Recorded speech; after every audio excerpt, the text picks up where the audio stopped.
Hi, welcome to the Football Friends podcast. Today I'm joined here by Ash. Yeah, I'm here.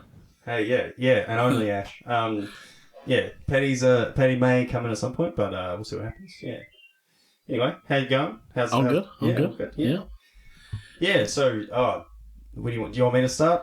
You go on. You got a bit to go through, so yeah. Okay. So we have a few things to talk about. So, I think last podcast we had a couple of games of Michael Carrick in charge of Manchester United. So, and he had his last game, and that was against Arsenal. So, wow, what a managerial record for Michael Carrick. Undefeated, only Manchester United coach ever undefeated. Last result against Arsenal was very pleasing. I ran into Innes at a party and immediately informed him of the score, as you would do.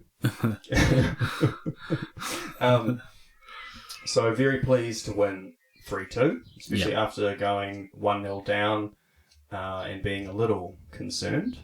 Now, did you catch this first goal, the one where Fred stands on De Gea and Smith Rowe just bangs it in? Yeah. So what did you think about that? Oh, it's a goal. Yeah. I personally hate when a goalkeeper is crowded by other players and can't get out of it. Yeah, true. It's 100% the goalkeeper's fault for not being able to command that area, let alone his own player. Personally, if I was the goalkeeper there, I wouldn't have Fred in that area. I'd push him out. And less bodies in front of you, whether it's your team or the other team, is better for your chances to jump and get the ball. Yeah. You should back yourself to jump up and catch it with your hands rather than any other player get it with their head. So the fact that Fred is right there, I don't like. Well, I don't know. It depends where the ball's going to go. You don't really know that until it's been kicked. Yeah. So and it's classic Fred too. But I know what you mean. It has to be a goal because there is no foul. Yeah, exactly. Except, so it just kind of sucks. Because the thing is he goes down and we clear the ball. Maguire wins the header anyway, clears the ball, and then he's down. But if it was if the ball had been kicked all the way upfield, it would have stopped. They would have stopped the game instantly, right? But it was since they only just got it to the edge of the box. I guess that phase of play wasn't over. Yeah. I agree. Yeah. That's what. Yeah, you're right. Because that's kind of why it had to be a goal, and I sort of agree. It just kind of sucks. Yeah, because Fred's a dumb fuck. Well, the thing is, we'll get onto this soon. Fred has actually was great form under Michael Carrick, and now is looking even better under Ralf as well. So, yeah, that was a goal, but thankfully we didn't actually need it in the end because, Ronaldo is a god, as I frequently say. Ronaldo scored his 800th goal. Yeah. In that game. So that's pretty good. And then his 801st, of course, when he scored the final penalty. Yeah. And that was also the 100th game for Bruno Fernandes, playing for Manchester United. Nice. And he scored his 45th goal. So I think that's a pretty damn good record for Bruno. For a midfielder, 1 and 2 is great. And that goal actually was after a drought. He'd been on a 10, 11 game goal drought or something. Yeah. So he's good, man. Stats back it up. Because Bruno Fernandes equalised it. That was good. He looked really pleased about that. And then we got Ronaldo to win us the game, because that's what Ronaldo does. And he first one set up by Rashford, pretty good. That's just great. As I'm glad to see them developing partnership. Yep. Because I will go into that more when we talk about the Crystal Palace game. Yeah. And then the last one was a penalty where Odegaard just loses his entire brain and just runs and tramples over Fred, winning us a penalty. So Fred was kind of like the big decider of this game. Yeah. Well, he made up for his first one. Yeah. So it's pretty carelessly, Odegaard knocks him down, and then, Ronaldo gets a penalty, and of course he's going to score it, as always. Yeah. And so pleased to win that. I'm glad that the Smith Rowe goal didn't matter. It would have been really shitty if that had been the deciding goal. It was a 1-0 and that's it. Yeah. Then I would be real pissed, but so pretty happy with that. Michael Carrick has now left the club. Yep. I'm not sure what his plans are yet. I hope that he considers going into coaching because that's a pretty good start, and that'll at least get you a foot in the door of somewhere. Maybe at Derby you could take over from Rooney. No, they're going into liquidation. Apparently. Oh, really? Yeah. Oh my god. Yeah, that's how serious it is at Derby. Damn. So they could be Oh, okay. Because I knew that they were really short on players already. And then with the loss of fans and like all that stuff too, it must be really tough. Like, especially for that championship tier, where they rely on that sort of revenue. Yeah, the old school revenue. So, apparently they're going into like the liquidation fears are pretty serious. So. Oh yeah, well hopefully someone may step in and purchase them. Might as well. Rooney could. Yeah, sure, yeah, and hire Michael Carrick.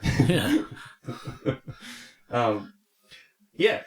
But so, of course, then the bigger news after that is us appointing Ralf Rangnick. Now, this is great. This is a coach with quite a bit of prestige. He has a lot of success in the Bundesliga, and he's considered to be the godfather of the Gegenpress kind of style. This modern German high-intensity pressing that we see from Jurgen Klopp, Nagelsmann, Thomas Tuchel, Nagelsmann, and there's another one. Either way, it's kind of good that I feel like that's us getting with the times, right? Yeah. Because this is the new way teams want to play. Look at like the way Liverpool plays. People want to be that. Yeah. And it's what they bring Ralf in for is they say to establish this mentality, this philosophy in the players. He's taken a 6.5 month interim manager job. Yeah. And according to him, I watched his first interview with Manchester United, and he said that they never even mentioned him being appointed as head coach. That hasn't even been discussed yet. He's just there for 6.5 months, and then he has a 2-year consultant contract. Yeah. So he may not be the head coach after the 6 months. They might get someone in, but he'll move into backroom staff. Yeah. From what I look at it, my point of view, it looks like he's there to replace Ed Woodward. In the long term, and he'd be the type of guy that would take control of your transfer strategy, your academy setups, and the whole that director of football. Yes, run everything to do with the club, football related, not business wise, just football related. He's in charge. That's a good point. I didn't actually think about that, and it makes a lot of sense because I know recently, Ed Woodward was due to retire. Yeah. And they rescinded that. Yeah. So, but it was under the assumption that he will change roles. Yeah. So he's still stepping down in his position now, but he's remaining at the club in some form. Yeah. So if what you're saying is correct, I'd be pretty happy with that. He would be your business side of it because he's not a footballing man. And then. Yeah, well, I know I did say that. I've said that before. But I may be mistaken. I think maybe he does. He is coaching in the in the mess. A proper head coach style. Ralph. Yeah, I've heard. Yeah. What after the 6 months? No. I just mean he's a real he's a hands-on kind of guy as well. He's so. I don't know. Anyway, what I'm trying to say is it's looking very good. I'm very happy with this decision. What are your thoughts on it? Same sort of thing. It looks like it's a long-term appointment. Yes, which is a smart move. all signs lead to Pochettino being the next manager. Somebody that likes a pressing style. Yep. And you're going to turn up into a club that are trying to move to a pressing style of game. Mm-hmm. It seems like it's a match made for Pochettino. That's actually a good point. And his emphasis on fullbacks and young players as well. Yeah. Bringing through young hungry players. Definitely. So, yeah. I'm very pleased. Ralf seems awesome. His interview was really good. He said all the right things, all the things I want to hear. And so then he had his first game in charge where he played Crystal Palace. Yeah. And, Crystal Palace have been no slouch this season. Vieira is a very good coach, it seems. And he's inspired that team to play really well. And so I'm pretty happy with this win. This was, it was a 1-0 with Fred scoring a pretty sick goal. What was that face for? Fred. Well, everyone's saying this is Fred's Red Redemption, right? Everyone is, and you're the only one I've ever heard say it. Actually, it was Paddy that said it to me. Oh. Yeah, so I'm going to blame him. Okay. But, I don't know, yeah. Fred looked good under Carrick, and then, he's been involved. He's been sort of starting the movements that have led to goals lately. Well, he should. He's your ball winner. Yeah. He's your ball winner. He should be, yeah. Yeah, exactly, yeah. And so I actually think it's possible that a player like Fred may finally have a system that works for him. Yes. Yeah. Well, we'll see what carries on with Ralf, because Ralf's system, he did play the 4-2-2-2 that he likes to play against Crystal Palace. Yeah. And so, like I said earlier, it was Rashford and Ronaldo in a pair. Yeah. In this game, and the last game they linked quite well together. In this game, of course, they didn't create anything, but because the goal came later after Rashford subbed off. But that's looking good. That's a good pair, Rashford and Ronaldo. I like. Rashford's got the legs and Ronaldo's got the skill. He's got the know-how, and game-changing ability. Target forward, knock it down to Rashford and things like that too.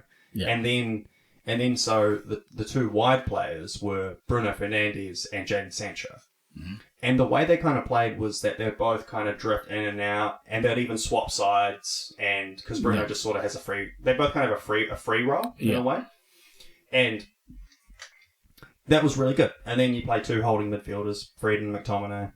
All the rest of the back is kind of the same, and they just sit a little bit deeper, don't they? No, higher. They're higher. It's actually it's more counterintuitive. We actually that's what Ralf is trying to instill in them is don't be scared and sit back. Press high. And I said this to Paddy last time, that Ronaldo will press if we play a high line. Because he doesn't have to do as much. He doesn't have to do as much. Yes, exactly. Yeah. And I think that's immediately that was the right decision. And I first thought of it as it probably meant that we had to choose between either Maguire or Ronaldo, because Maguire can't run. Yeah, Maguire can't hold a high line. He's too slow. Yeah. So that's kind of the thing. Too dumb. Yeah. He'll give away the bad... that sounds really mean. He'll give away the bad pass that will open up the whole back half of the field, and he's not good enough to recover it. Yes. So, yeah. Sorry for calling him dumb. That was the way I saw it originally. Yeah. So I thought... I agree with that. Yeah. And I also agree that Maguire doesn't deserve to play for United. Well, I think he should be benched, maybe for the time, and see Varane and Bailly. I think that seems to be working. They're both a lot quicker, and they can both distribute the ball. So they suit the high line a bit better. Yeah. But nonetheless, Ralf has said that he will work with what he's got, and he understands that Maguire needs to play. He's the captain. So we'll see. At least the strategy worked for the Crystal Palace game. Yeah. I did write down some stats here that change. Ralf only had one training session with the entire team, and a lot of our stats turned around already, which is insane. I find that crazy. So the main thing was we dominated possession in that game. We had 62% possession. So you should though. Yes. Exactly. Yeah, it's just a system. It's a system change rather than it's not like you're automatically a better team. It just means you're actually using what you've already got. Well, I think part of it is the philosophy change, is that we should be the team that dominates the big smaller team. clubs. No matter what team you come up against, you guys should be the big team. Yes. So that was it. We want to be the pace setters of the game, you know? Yeah. Yes. Yeah. And that is what we did. That after one coaching session, that is already what we're seeing. We had 62% possession. We set a record for most balls won in the opposition half. Yeah. And turned over, and ultimately one of those is what led to the goal. And because we're pressed so high, everyone's there ready to go. And that's like, these kind of stats are exactly what we need to see. This high press, we're winning the ball back a lot more, and then we're keeping the ball and creating chances. Yep. So far so good with Ralf on the Crystal Palace game. Good win. We need those points. And now there's been a second game, you know. So he's had his against the young boys in the Champions League. Yeah. And you did catch some of this match this morning. Yeah, I got a lot of it, to be fair. But yeah. See, I actually didn't. So I would love to hear what your take on that game was. So he played young boys against young boys. Yes. With featuring some old men. Yeah. So I did see that there was Mata played. Yeah, and in the midfield. Yeah, it was Mata and Matic, and Matic played as centre half. Yeah. I find that interesting. That's exactly what I did on. I don't think he should ever play there because I think he's too slow. But he's too slow to be in the midfield. Mm. He was, his days are numbered, is what I saw that as. Okay. He's done. Mm-hmm. I think they hadn't. Him and Mata hadn't really played in quite a while. It was a run out for all the odd players. There was a kind of a fitness concern for a lot of players in that game, I think. Yeah. In the free rolls they had Lingard. Yeah. He looked good. Mm-hmm. He always looks good. He's been looking fresh ever since he had his wee holiday and came back. Yeah. Wan-Bissaka at right back again. He didn't convince. Okay. Not compared to Dilla. Oh, you mean Dello? Sorry, the other games? Yeah. Yep. Dello looks a much better player than Wan-Bissaka. Going forward, I would agree. But defensively, Wan-Bissaka's probably got him totally whipped. Possibly. And he possibly has the pace on him. Yeah. Which means if you're going to play a high line. Yeah, well, that's what I think. I agree, because I think in Rangnick's system, he would prefer Tallis and Dallo because they're both much more forward. They go forward. Because Luke Shaw kind of was a traditional fullback that kind of added the attacking to his game later, you know? So, and Wan-Bissaka's certainly more defensive as well. Yeah. But they look really good. They did play young boys who did not try at all. Didn't look like they didn't look threatening at all. Well, it's kind of good that we still managed to dominate this position and sort of hold them off. Yeah, you also should have won, even though you played kids. Well, that was it. We didn't really care because we were already qualified top. And Greenwood's goal was a banger. Yeah, I saw that. I saw the highlight of that. That was really cool. What a goal! They looked. And so I know that they started two kids. They started Elanga at left wing, and then it was and Amad Diallo as well. Yeah. So both of these players, Elanga played in the Crystal Palace game too, actually. Yeah. So that's cool. I like seeing this hungry youth coming through and doing damage. So, but then of course, later on we saw the whole company of kids. Yeah. We got another 4 subbed on. Yeah. And so we had and Tendon Mengi played as well too. Yes, that's right. He played. None of them had a bad game either. Yes. All the kids played really well. I did notice towards the bit I caught, which was the end, they were starting to they looked tired and they were misplacing passes. Yeah, a little bit, but there was more the end of the game too, a little bit scrappy. Second, the commentators were saying the second half looked like a testimonial, it was just kind of it was so nice and just passing the ball around. And so other ones were the Shola Shoratera. He subbed on. I'm not sure if that's how you say his name or not. I've heard some say Shortire or Shoratera. Yeah, I'm not 100%, but again, he's another forward that looks really good English as well. And then Zidane Iqbal as well. Great name, That's a good start. Yep, central midfielder. Yeah, and he's the first English South Asian player ever to make a debut or something like that. Okay. Yep, so that's interesting. And then, of course, there were two other interesting ones. Yeah, Tom Heaton, of course. Yeah, the youngest kid of all. Oh, yeah. Tom Heaton making his Manchester United debut at 35 after coming through the academy and never playing for the club. That's very cool. Ralf said in the interview afterwards that he wasn't even aware of that, of course. He had no idea. Yeah. But the goalkeeping staff recommended that he do that because it's quite weird to see a goalkeeper subbed on in the 60th minute. Yeah. Without an injury or something, right? It's quite strange. So it's quite an interesting one. Yeah. And again, he hasn't played, so it's nice to get some minutes in him. And he's a good goalkeeper. Yes. He's been around the tracks for a long time. Definitely. He's a good goalkeeper. And, they wanted him to have his debut at Old Trafford. Yeah. And that kind of stuff. Yeah. Especially when you wait that long. Yeah, exactly. Yeah. So that's pretty nice. I think that's very, very kind. And then last of all, it was the debut for Charlie Savage, which is the son of Robbie Savage.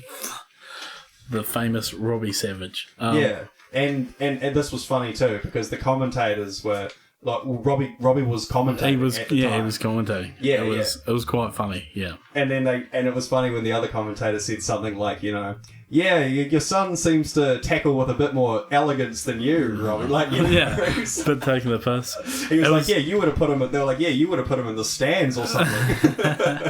It was quite funny watching it. The subs were on the sideline for about 5 minutes getting ready, and they just weren't putting them on. You could start to hear it in Robbie's voice going, at one point he turned around and said, just somebody kick it out and get him on. Yeah, I remember that. Get him on. He looked good too, Charlie Savage.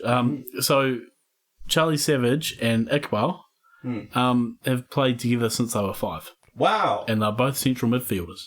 Yeah. So them two and Hannibal Meshbury will probably be could be the future. So it leans itself to a nice cohesive unit there, and honestly, I think our youth academy looks crazy. We've got so many good players in there.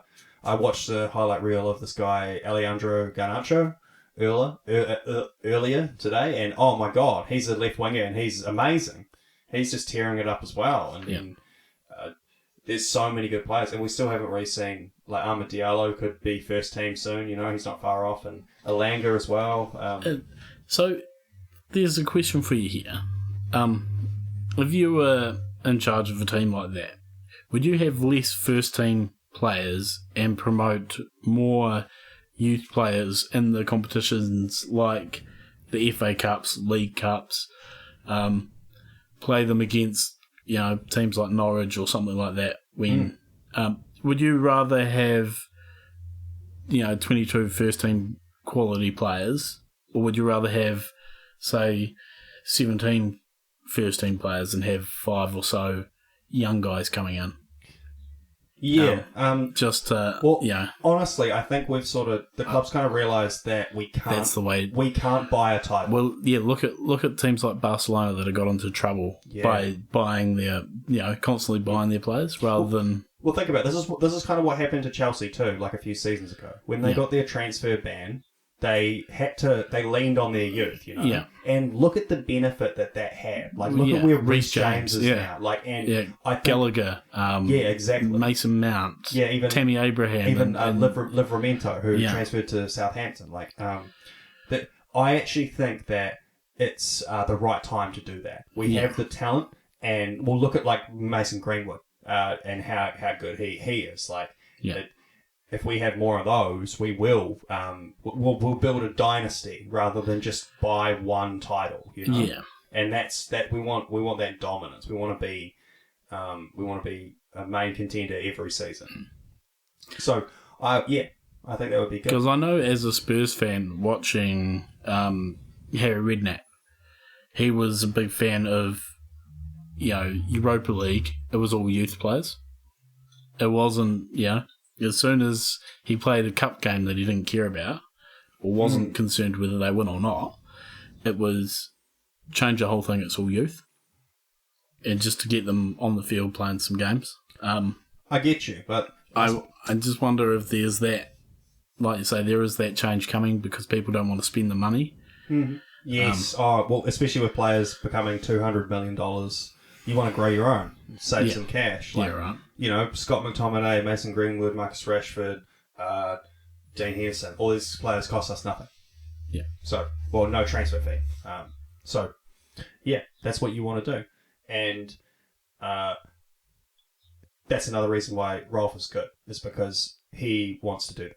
He wants to develop all these players. After that match, we had it was, you know, the Stone Boys match was a dead rubber or whatever, so it meant nothing. And he was like, great, now we can play all these youth guys. And he said it because, like, he wants to see which of them have the cool head already, you know, like how they look mentally in a strong, real game. Yeah. And that's good. He wants to analyse every player to get the most out of them.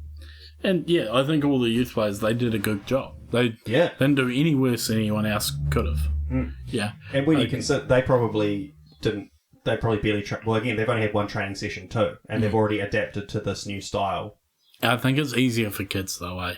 Yeah, that's a good point. You know, they haven't played all season under Solskjaer, and they've come in and they're enthusiastic, which leans on that style of play as well. You've got to be energetic and go at it. And I think, and with Ralf, there are places available if you want to win it. Yeah. Yeah.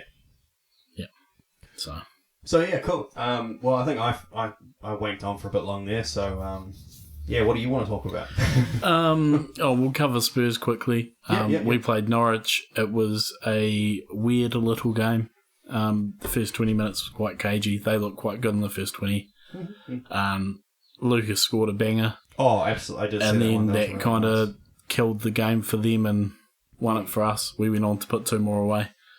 Son and Davison Sanchez both scored. Yeah, interesting.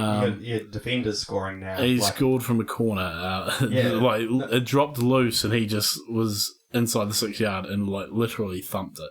Yeah, and he just stood on the spot where he scored the goal and was like, "Look at me, bitches." So do you think he's back? I think he's shit. So you don't think Conte? I don't think one goal makes you a good defender. Well, it's still 3-0. Like, it's no goal. Not Davison Sanchez. Okay. No, we still look like we're struggling. Kane needs a lot of help.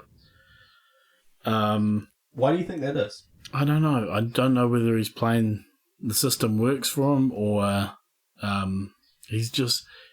It comes to him, but he's just lacking confidence. Do you think maybe it was because his move fell through? I think so. I think that's the hangover from it. It might be after Christmas where he comes back from the Christmas period kind of changes the season a little bit. After that, he might turn around and be on fire again. Yeah, well, we all know he's got the talent to be a top scorer. No question. No question. Yeah, it's only one goal, right? I think it's. At this rate, I don't think he's going to be able to leave at the end of the season. I don't think anyone will come in for him after this. Oh, I don't know about that. The transfer value certainly would have dropped, but I think if he's leaving after this, he might leave for, if we're lucky, 70 mil. Yeah, 75 mil, something like that. Yeah, I don't think we'll get any more. Especially he would snap that up, no problem. Yeah. Especially when you got guys like that Fiorentina striker. Vlahovic. Yeah. He's scored 30 goals this season or something. What? Is that true? 30 goals and and something stupid like 40 games or something stupid. He's just banging I didn't know he was that good. I knew he was good, but something stupid. He's just been banging goals. That sounds amazing. Holy shit. Yeah, he's just been banging goals. Yeah, it's close to a goal a game. Like he's just creaming it. Snap. Yeah, go snap them up, man. Because before they go to Juventus. Juventus are down the dumps, aren't they? We look like we're going to end up with De Ligt. What? Really? Yeah. How does that work? Conte factor. True. Conte had him when he was there. Yeah. He came in when Conte was on the way out. And that's the thing, we haven't really seen much of him, mate, because they just want to stick with Bonucci and Chiellini, the deadly duo. Like, you can't. Well, they play a 3, don't they? And he plays not now. Lately they have swapped back to a back 4, and maybe that's why. Maybe that's why it all kind of went wrong. Yeah, so apparently, and they're in some financial strife as well. Mm-hmm. Their price tag again is 70 mil. If that's the only signing we make in the next year, I'm happy with that. Yeah, well, 70 mil is the new 50. Yeah, basically. So yeah, it's for a player of De Ligt's caliber, it's probably a bargain because he's only going to get better.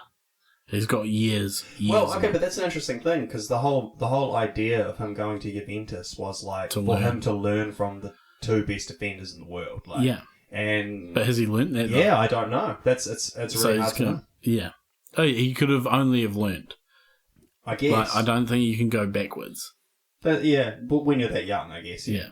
So, I would love to have him. Be great. Yeah, definitely. But no. Other than that, we and we had a game postponed. Yes. Which technically means that I was right because we did not beat Burnley. I see. Now I just want to bring that up. Yeah. Sorry. No, I wanted to say something before. Anyway, Oliver Skipp. He has looked great. And okay, fine. I'll give you the credit. You did call this one. I was right again. Honestly, Oliver Skipp. Skipp and Højbjerg are dominant in the midfield. But I feel like I didn't realise Skipp was that fast. He's deceptively quick, man, and he's got a great first touch, hunger, and he can pass the ball. Definitely. Yeah. So exciting. That's awesome. Again, like you were just saying, homegrown players mean a lot to clubs now because they've got to get that quota. Yes. He's definitely he saved 80 mil. Yeah, right. He's one for us. There's a clean out coming at Spurs, as I imagine there will be at a lot of clubs. But we've got a lot to get rid of. So, for instance, what about say Dele Alli? What do you think? Gone. Really? Yeah. Okay. He isn't really featured. Conte seems to be done with him. He's gone. Wow. Okay. Who else? Bergwijn done. Really? Okay. Yeah. Never really worked out. I guess I think that Brian Gill. Yep. He can go online. He'll be. Yes, he should go online. I would say. Yes. Davison Sanchez gone. Ben Davies gone. Are you sure? He scored that goal in the other game. Matt Doherty gone. But no, see, come on. I thought both Davis and Doherty have actually looked better under the new system. Doherty's not a good player. Oh, okay. He doesn't give you enough one way or the other. But when he was at Wolves, man, he was. Yeah, because Wolves were okay. Well, they're more structurally sound. He has more freedom, I guess. Yeah. Yeah. So I thought Davis looked a bit better. He's been looking a bit better under. Again, Conte. I said he should play centre back. Back. Or wide centre back. He's kind of playing that, but he reverts back to the old left back style, and he just almost travels too far forward and cuts off that wing back. Okay. A lot of the time he was going forward, and then we started with against Norwich. We started with Reguilon, and then he went off injured for Sessegnon. Oh, and quite often Sessegnon would have Davis would travel the ball, lay it off to Sessegnon, and then carry his run, and then kind of stop on that edge of that 18-yard area. When he goes oh shit, I'm supposed to stay back. Well, no, and it was kind of like, do I carry on my run, and then he can come inside, or do I let him go out? There was kind of he just kind of.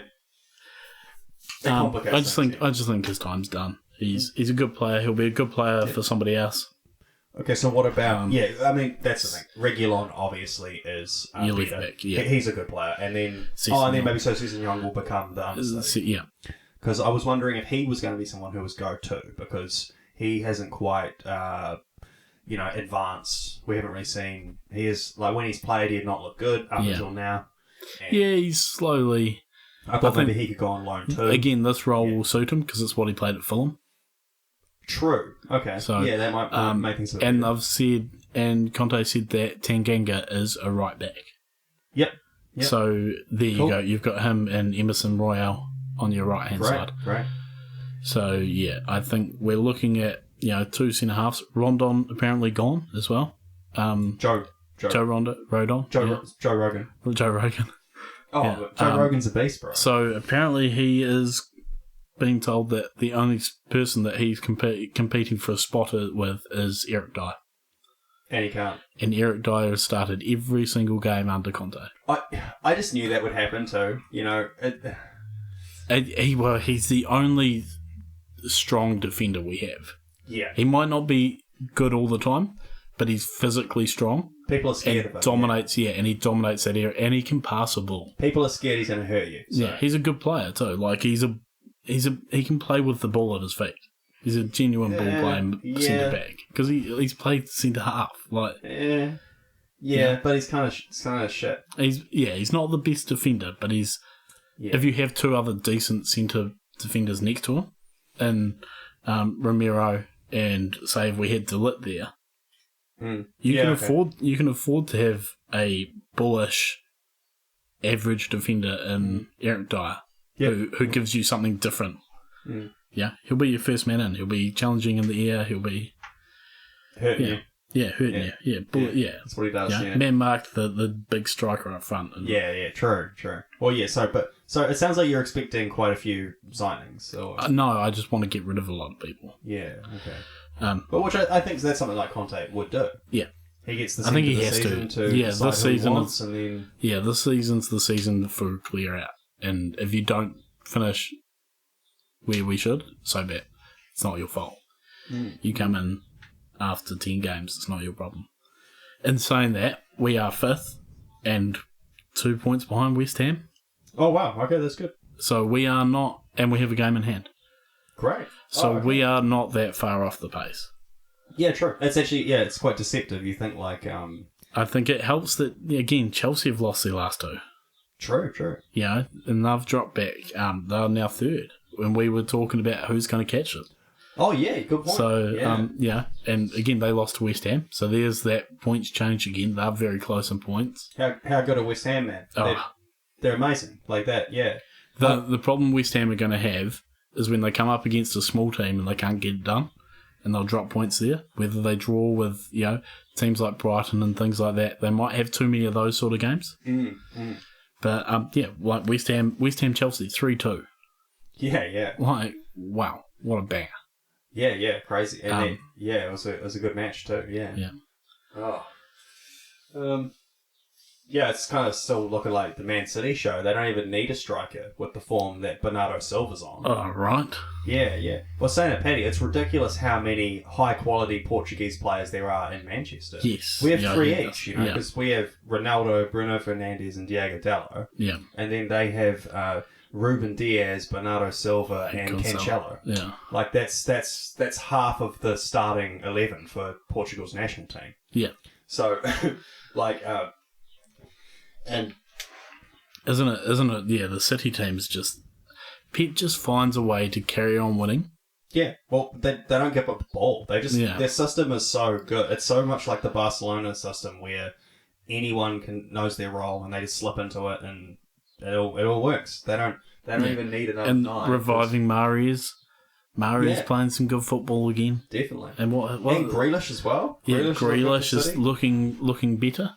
Everyone was wondering whether or not Grealish would fit in. Yeah, when the team wasn't built around him, but I think he's kind of proved that he can ball. Yeah. Oh, he is a known baller. So and I think that system almost helps him better because they don't necessarily have a traveller with the ball in that team. What about Mahrez? Mahrez is more of like he's a passer though, isn't he? No, like he loves taking people on. Like I don't know, it's great. So and that but Jack Grealish is he's got a unique player. He's got that free roam, mate. I think it's his tenacity. He wants to beat players and wants to be the guy. And Bernardo Silva, the goal he scored, he scored 2 insane goals in 2 games. That one where he just curled it into the top corner, and then the one when he did it the super tight angle near post. And isn't it crazy to think that the talk was he was going to leave at the start of the season? Well, that's funny. Like you said, Pep has this weird thing where he can just revive a player. Like he's just been sitting on the bench forever, and then it's like, oh, remember this guy? Yeah, he's still amazing. He's just on the bench because I'm Pep Guardiola, and we have a hundreds of millions of dollars. Yeah, I do what I want. Because that's what still puts City and maybe Liverpool ahead of the other teams, is because their bench is just as good as their starting 11. Well, City's is, and Liverpool's almost is. Yeah, they have, yeah. And Chelsea, again, not so much. They have a killer 11, and then it's sort of getting... Besides their fullbacks, they kind of lack. But then you look, they have a couple more. They have a couple more than... Well, Chelsea are going to be... They're going to find it hard next season, because they'll be in the market for another centre back. Cause, everyone is, eh? Because Rudiger apparently has agreed to sign for Madrid at the end of the year. Really? Yeah. Wow. Because he's out of contract, and apparently he has verbally agreed on going to Madrid. Sweet. And he's been a mainstay for them. Yeah, well, especially... Well, I guess they get Tomori back, don't they? Do they? I thought that deal was that permanent? I think it got made permanent in the end, yeah. Ooh. But they have Chalobah coming through. You know, you've seen him, he's good. He scored a couple goals now as well, and he's good. Yeah. But yeah, interesting. Everyone's looking for a centre-back constantly. It's hard. Like, defenders are so hard to come by at the moment. And the striker, everyone wants a striker, eh? Mm-hmm. Everyone always wants a striker, though. Yeah, well, everyone thinks that signing a striker is the solution to all the problems. Yeah, win games, yeah.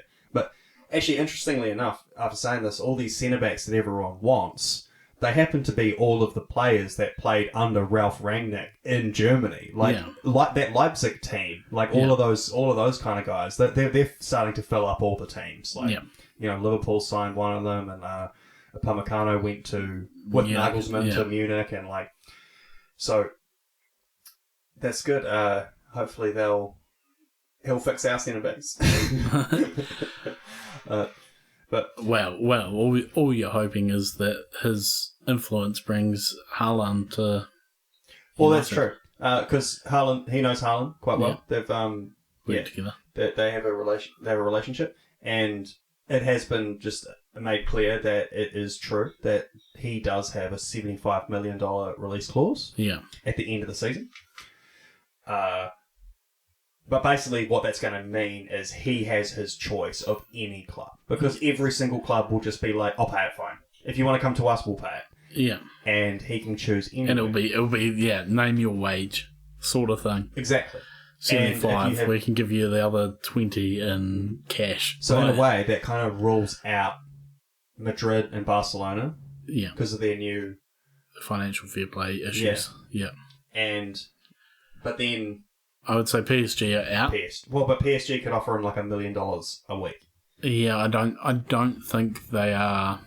If they were to do that, they would have to move on Mbappe. I don't know, man. Maybe not. I don't know. They seem to be able to do it. Look at what they signed this season. Wouldn't that be crazy if Haaland joined those three at PSG? I wouldn't work. So Haaland is your 9. That's either side you'd have Neymar and Mbappe, and behind in the team role you'd have Messi. So you'd have to play a 4-2-4. That's unbelievable. But like, it is crazy. Yeah, surely that can't happen. So, yeah.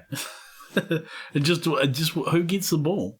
Who do you give the ball to? Well, it's funny because like when I think about that, even when I think about it now, when it's Neymar, Messi, Mbappe, is if you're in like a 2-on-1 situation with those three players, like, you know, you have Neymar and Messi, no one's going to pass. Everyone is going to try shoot. Everyone's going to think, I'm the big dick around here. I'm going to fucking shoot and win the game. Also, and not pass. As a goalkeeper, like, you know, typically you could look at the two guys coming at you and you go, okay, you know, I'm going to close down him because he's the better striker. And leave the support guy. Neymar. yeah. So, like, as a goalkeeper, do you just sit down?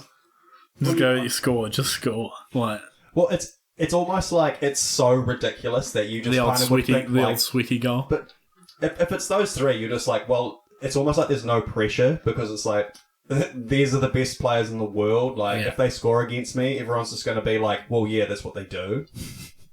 So, I don't know. So as a goalkeeper, you just run out and take one of them out. Yeah, just whatever. Like help the league by destroying one player. Yeah. But so Haaland to United, or does he go to City? You know, the Pep factor. How long's Pep going to be at City for? Well, Pep could just stay. They seem to have a good working operation. Why would you change it? Well, this was always City's goal, though, wasn't it? Is to find a manager and stick with them, and you know, like you said, build that dynasty.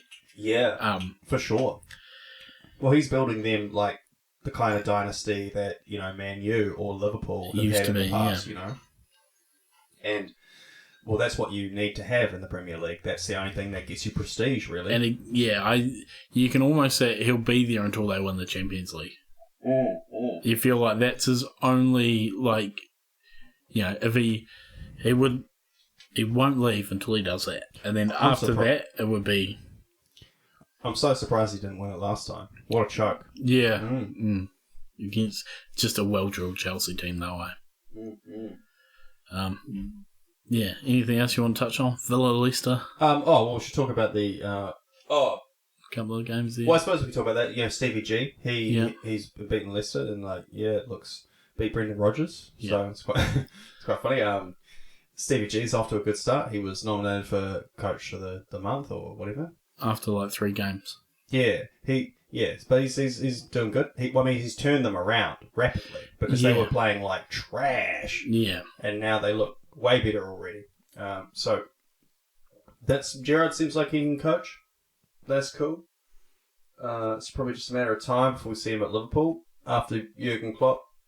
But Again, when's he going to leave and where's he going to go? I don't see the motivation for neither him nor Pep to leave, right? They have a better deal there than anywhere else. I think the only place I could see Klopp going would be Madrid. I think that's the only move that he would make. But it's still kind of a step down at the moment. That's the thing. Yeah. He might as well ride this wave as long as he can. Yeah. So you reckon he's there until Salah's done? You reckon that's the sort of thing, though, like Liverpool would look at and go like, because they're looking at signing Salah up for another contract, which, you know, might be another 3 years. Mm-hmm. Would you look at, say, you know, keep him there with Salah for 3 years, and once those two are done, and you need to change the squad, you know, you need to change your view of attack and things like that. Then you bring in Stevie G, and you know, that's when you reinvest in a whole different sort of mentality in there. Yeah, well, because I don't see I see the club should just have faith in Klopp, let him stay as long as he wants. As long as the Klopp dynasty, and then Stevie G's ready to go as soon as he's done. Yeah.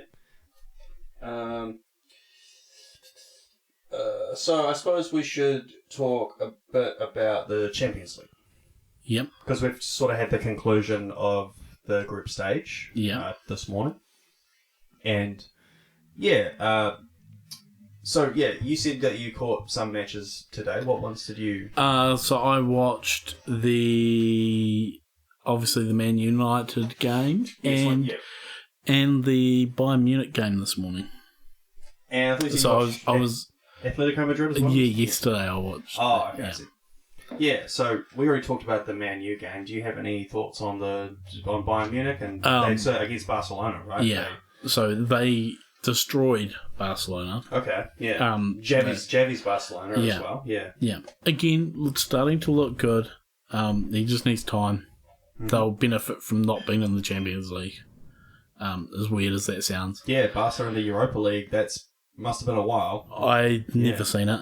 Wow. Okay. That's crazy. Yeah. But hey, look, I think it's part of the journey. It was very clear as soon as Messi left that club was in turmoil. Like they have a lot of shit to fix, and that's what Xavi's there to do. Yeah. So they just narrowly miss out to Sporting Lisbon, right? Who's isn't that crazy? To the Champions League with Bayern Munich top spot. Yeah, what do you think? So, who looked good for Bayern Munich? They're still looking... Everyone did. I feel like Sane was immense, and so was Muller. It was just the whole attitude of the Bayern play compared to Barca. It was men against boys. It was... The intensity was there, and Barca just couldn't handle it, and...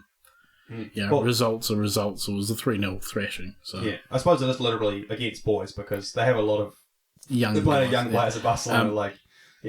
Muller came out in the post match and said they just couldn't handle us. Yeah. We are too good. We are too. Yeah, he was literally shitting on Barcelona, just saying they're not good enough. Yeah, which is words that you would not think a player would say about a team like Barcelona. Barcelona aren't good enough for the Champions League. Weird. They're not on our level.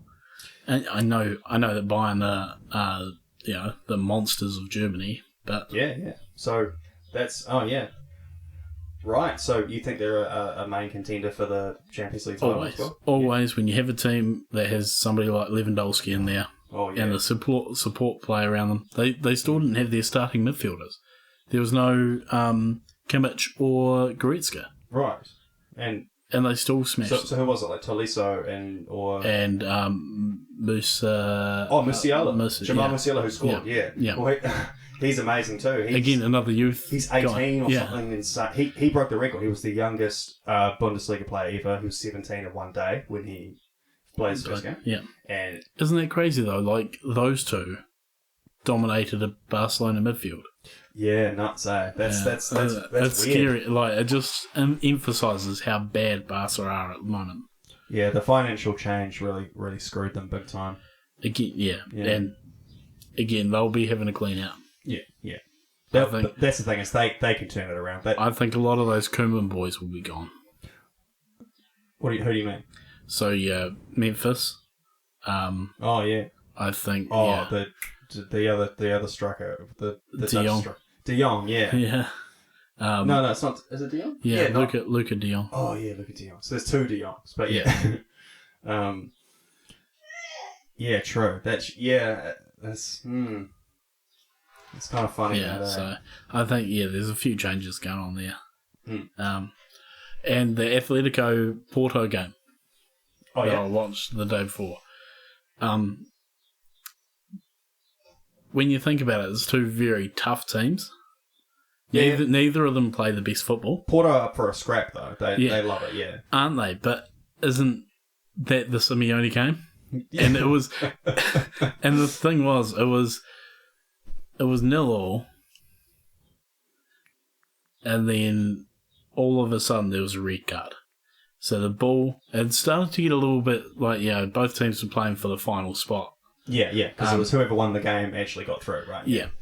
And the ball went out in front of the Porto boss, and it was a Porto throw. So he picked it up and threw it back. And Carrasco caught it, and then he caught the ball and basically walked and turned when he caught it. And as he turned, he caught the Porto player with his elbow. What, like to some player on the sideline? No, the guy coming in to take the throw in. Oh. And as he turned, he smacked him. And it was a straight red. That's right. He went down, eh? And the whole thing just blew up. Yeah. I thought it was a dive, and he made the most of it. There was yellow cards everywhere. Mm-hmm. And then that was all right. They sorted it out. So the one man down. And then not even 2 minutes, same thing happened in front of the Atletico team. And Porto lost a player too, right? Yeah, Porto lost a player for exactly the same thing. And it was that's funny. And it was so much of a heated brawl that All Black from the goal managed to be in the scrap. Yeah, right. He just ran all the way, and just everyone was in a massive scrap. There was two assistants got sent off as well. Oh wow. Yeah. It was just all on. And then after that, 10 versus 10 in a real scrap, and you can only back Simeone in a scrap. Yeah. Griezmann scored, and then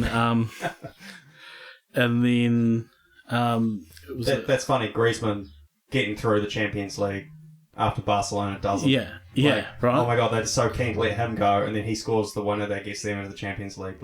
He could have been scoring those goals against Bayern Munich, Right. He could have, That's crazy, eh? And then, they've got Suarez too. And Suarez went off injured. Right. And, it was just... And Korea scored the second. Oh, yeah, cool. He's a good player that's been coming through, eh? He just took advantage and was cool and slipped it in 2-0.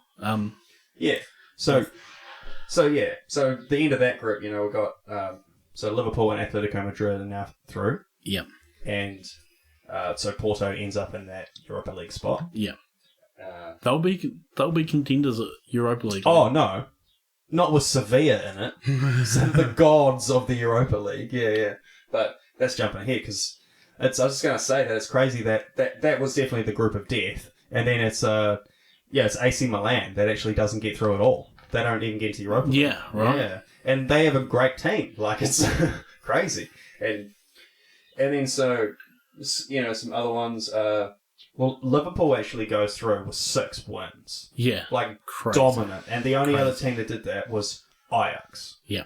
Which is also amazing. I am stoked to see Ajax go through. Another thing here.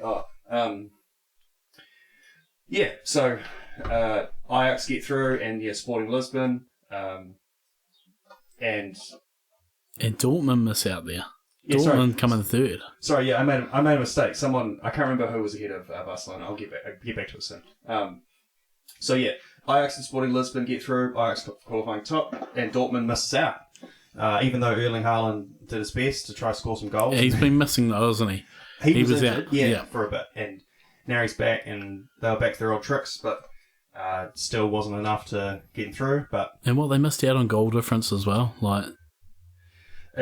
or it'll be head to head, wouldn't it? Or something like that, yeah. So they just miss out. Of course, Group A, Manchester City and PSG are both through. We probably could have predicted that. Yeah. Leipzig and Bruges. Leipzig go through to... Leipzig gets Europa League. Yeah, that's nice. Yeah, that's probably where they belong at the moment. So then, Real Madrid, they did very well as well. They won most of their games. 5 wins. And Inter Milan, they get through as well too. And so does Sheriff. Yeah, in the Europa League. In the Europa League. That's amazing. So this tiny little club who beat Real Madrid at home. What a crazy. Isn't that weird that that's the game that Madrid lost? Yeah. Was to that team as well. They smashed everyone else twice, but they couldn't beat them. Unreal. And then so now, well, that's cool. We'd love to see that and see them go into the Europa League. That's wicked. Great chance for a small club to gain a bit of money and they could beat Barcelona in the Champions League. They beat both Spanish giants. And, how cool. I'd love to see that. And then, Shakhtar misses out, which was kind of a shock. I kind of thought they would have been Sheriff that missed out, but guess not, yeah.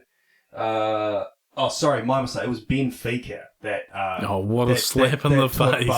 What a slap in the face. Yeah. So, so that's crazy. So we have two of the 3 Portuguese top teams in the Champions through the Champions League, and then the last one's in the Europa League. That's really good for them.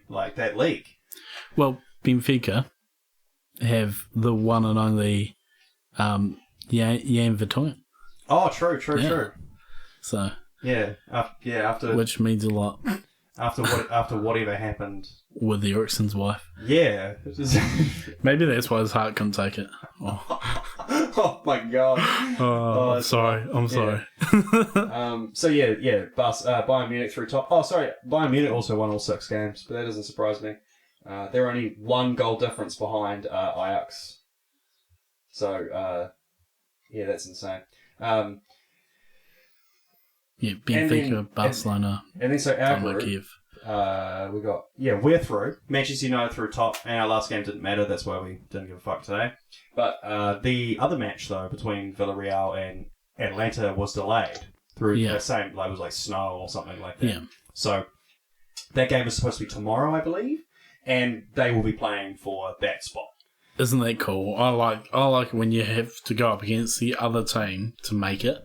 Yeah. Rather than relying on like the Liverpool game of Liverpool lost. AC Milan could have gone through. Yeah, right. Well, it's the same. If Young Boys had beaten us, they could have actually gotten through. If Atlanta, if either of them lost, so they could have at least made it to the Europa League. Yeah, or something like that. So, so that one's actually not concluded yet. We'll see what happens tomorrow. And next we got Lille's through along with Salzburg and Sevilla in the Europa League. Like I said, there we go. That's the Europa League decided. Sevilla Europa League gods. We all know this. Wolfsburg doesn't get through, and then last of all, Juventus, who have actually been very good in the Champions League so far. They've got 5 wins, and Chelsea also through. They had a 3-3 draw in their last match against Zenit, where Timo Werner probably played the best game of his life.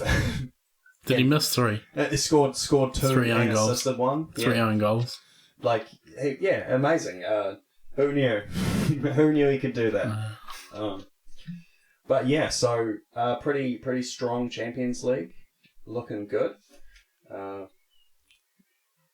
Just got that one other game to go, but that's everyone.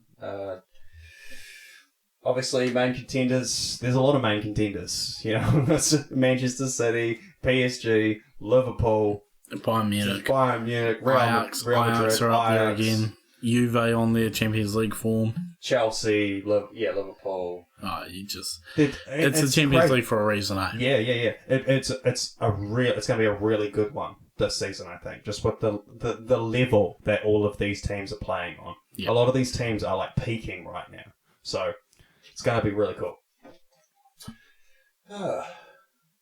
All right. So, is there anything else you want to cover?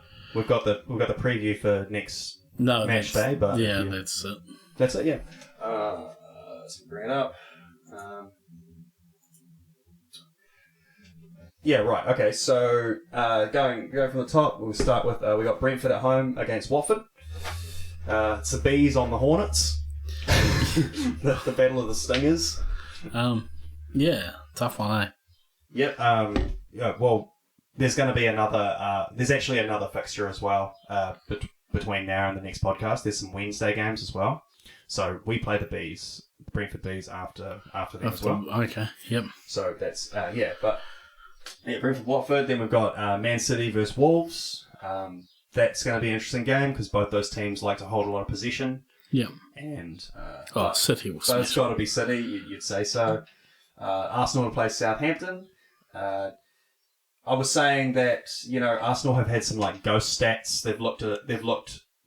They've been scoring goal-winning games, but on paper they've been the stats have been not great. Like their XG and all those things have been kind of concerning. But they need to beat Southampton. They have to bounce back from the Manchester loss. Yeah.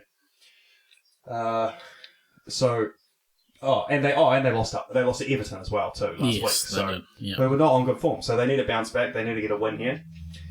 And then we've got Chelsea versus Leeds. Again, Chelsea too. They've also lost 2 games. They have something to prove, but it's Leeds, so you're back. Should be alright. Yeah. And then there we go. Liverpool to take on Aston Villa. Yeah. So Stevie G to return to Liverpool. That'll be interesting. I wonder. Surely he'll arrive to applause and all those things. Definitely. Imagine if he won. Oh. Do you reckon he'd get booed if he won? Oh, I don't know. That's a good one. Let's see. I guess you got to watch the match and find out. Stay tuned. Yeah. Yeah.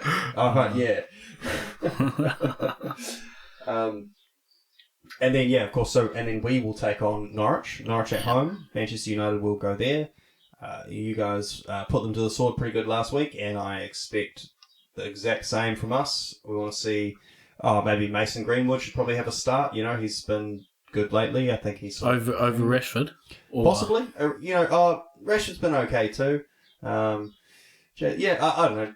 We have a lot of options now. Jadon Sancho's looking a bit better now too, and so we'll see how that goes. But I'm pretty confident in that. It's Norwich. usually bad, but come on, Ralf, don't let us down now. Yeah. All right, and then you guys will take on Brighton. Yep. How do you feel about that one? Well organised Brighton. Do you think Conte will be able to break them down? Or we should be able to beat them. Mm-hmm. Brighton are a team that seems to struggle to take their chances. Mm-hmm. They make a few. They just struggle to put them away. I agree. They're probably like one of the most unluckiest. Trossard just seems to be that kind of player. He's a swiper. And then Morpay is just he scores goals, but just not like he's in the right place, but never gets the right connection on it. Or He's just sort of a bit lacking in all areas, kind of equally, but he's still good. He's thereabouts. Yeah, we should beat them. You'd hope so. We have to. If we're that close to the top four now, we have to start winning every game. If Conte is this tactical guru, like he's played off as being, this should be his kind of game. Yeah. Right? So he should be able to figure out how this team runs and break it down. Yeah. And he should be able to do that with what he's got, I think, and that's what you should expect. And then the Burnley game. Because that's the thing, right? Is the reason the Burnley game didn't happen was because snow. Yeah. No, I heard it's because you guys all have COVID as well. Oh no, that's our Europa League game. Oh, so you missed. So we missed Burnley because of snow. And then they couldn't prepare the pitch in time, and now we've got like a COVID outbreak. Oh damn! Oh shit! Yeah. So you may even. Oh yeah, I actually heard you may even miss this game. That's the latest I actually heard. Really? Yeah. I thought the Premier League wouldn't have stopped for that. I thought they would have just said you have to play your squad, whoever you can get. Well, because what I've heard, it's gone through the club and everyone's been sent home. Okay. So it may just be with the new restrictions and whatever the new laws and stuff. So it might just be called off. Crazy time. So we just have 2 weeks off. Yeah, maybe. I don't know. So yeah. I suppose we'll just wait and see. It's hard to know what's going to happen. And then next up we got Burnley versus West Ham. So they're extra fresh because they didn't play in the snow. Yeah. See how the weather's going, but we expect West Ham's going to smash that one. The form they're on. Yeah. Leicester take on Newcastle. Now I think Newcastle still. Oh, they did get their win. They got their first win, didn't they? Finally. Yeah. But. Newcastle struggling, man. They're still not looking great, and Leicester the same. They have not been up to standard in the last few weeks, and they need to go out there and smash Newcastle to prove a point. Yep, so and we're still that's here. Gonna suck for Newcastle because they need every point that they can get. And then lastly, Crystal Palace, Everton.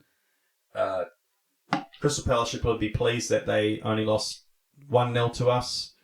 So I think they're still a great team. That Vieira's still totally onto it. Yeah, and Everton are up and down. They've had a win last week against Arsenal, but there's questions over Rafa Benitez. Sure. I have heard that Mourinho has been mentioned to replace him. I heard he's been going very well at Roma, though. Yeah, I don't think he will, but that's the name that's been thrown around. Isn't it wild that last season they had like the coach of Real Madrid, Ancelotti, just chilling there, Everton, and then now they're like Rafa Benitez, who's also a Real Madrid coach. Wild, it's Everton, the Premier League, the coaches in the Premier League are unreal. Yeah. No other league has that quality. No. In coaching, Yeah, alright, so, and there'll be another bunch of matches, but I unfortunately don't have that in front of me right now, so we'll just cover that later. Any closing thoughts? You got anything you want to add in there? No, that's it. That's it. That's it. All right, well, we'll end it there. Like and subscribe, everyone, to the Football Friends podcast. We'll see you next week after a couple more matches. And, all right. See you later. Ciao.